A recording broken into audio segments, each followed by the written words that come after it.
Assalamualaikum warahmatullahi wabarakatuh. Pada video kali ini, kita akan membahas mengenai perubahan fisika dan kimia, bab 2, zat dan perubahannya, kelas 7, ilmu pengetahuan alam, kurikulum merdeka.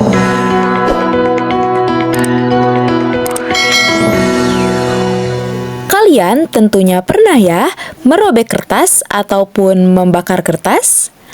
Nah, dari kedua contoh tersebut, mana yang menurut kalian perubahan kimia dan mana yang perubahan fisika? Yuk kita bahas. Perubahan fisika. Nah, perubahan fisika ini memiliki ciri-ciri.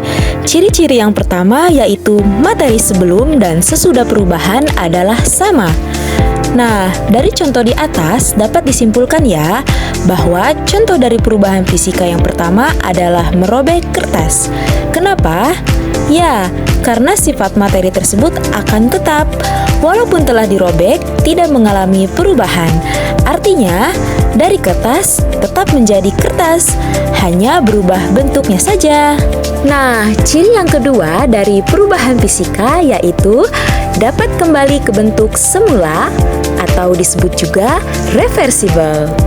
Contohnya adalah perubahan wujud zat yang sudah pernah kita pelajari sebelumnya. Nah, contohnya es dapat meleleh menjadi air jika diletakkan di suhu yang lebih tinggi, dan air tersebut dapat membeku menjadi es lagi jika diletakkan kembali ke freezer. Benar sih, es dan air ini memiliki sifat yang berbeda, namun zat yang ada di dalamnya tetap sama, yaitu H2O ataupun air.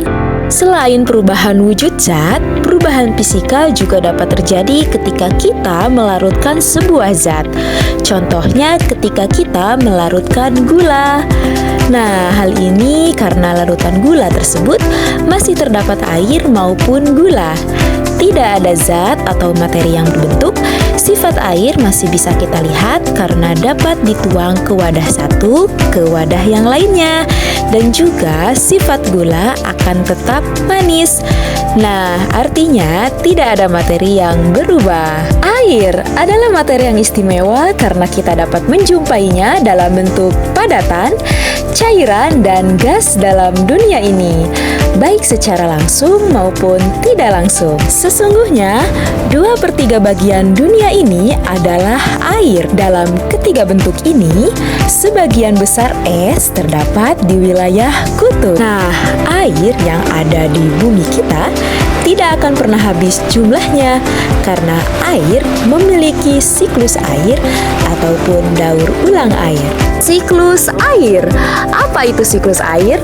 Siklus air adalah sirkulasi air yang berasal dari bumi yang kemudian menuju ke atmosfer dan kembali lagi ke bumi yang berlangsung secara terus-menerus. Nah, siklus air inilah yang menyebabkan kenapa kita tidak pernah kehabisan pasokan air meskipun menggunakannya setiap hari. Secara garis besar, siklus air melalui 3 tahapan, yaitu penguapan, pembentukan awan, dan terjadinya hujan. Air laut, sungai, dan danau menguap karena terkena panasnya sinar matahari. Proses penguapan tersebut disebut evaporasi. Tumbuhan juga mengeluarkan uap air ke udara akibat panasnya sinar matahari. Proses penguapan yang berasal dari tumbuhan disebut transpirasi. Uap air dari permukaan bumi akan naik ke udara dan membentuk awan. Kumpulan uap air tersebut akan mengalami pengembunan dalam bentuk titik-titik air. Proses tersebut disebut dengan kondensasi. Kemudian, angin akan membawa awan ke tempat yang sangat tinggi. Selanjutnya, titik-titik air yang ada di awan akan turun sebagai hujan. Proses tersebut disebut dengan presipitasi. Setelah turunnya hujan, air akan mengalir ke dataran rendah dan menciptakan suatu siklus yang berlangsung secara terus-menerus. Perubahan kimia. Jika contoh di atas tadi, kertas disobek merupakan perubahan fisika, maka kertas dibakar merupakan contoh dari perubahan kimia. Nah, perubahan kimia ini terjadi apabila terjadi perubahan materi, baik sebelum maupun sesudah terjadi perubahan. Nah, pada saat terjadi perubahan kimia, ilmuwan sains menyebut bahwa reaksi kimia telah terjadi. Nah, reaksi kimia biasanya ditulis dalam bentuk persamaan untuk mempermudah para ilmuwan. Persamaan kimia ini dapat ditulis dalam bentuk kata ataupun simbol. Contohnya, jika kita membuat donat dari tepung, mentega, telur dan gula, maka persamaan reaksi dapat ditulis dalam bentuk kata-kata seperti berikut. Dalam persamaan di atas, tepung, mentega, telur dan gula adalah bahan-bahan sebelum reaksi kimia atau disebut juga bereaksi. Sementara donat adalah hasil yang diperoleh setelah reaksi kimia tersebut selesai. Donat adalah produk suatu reaksi.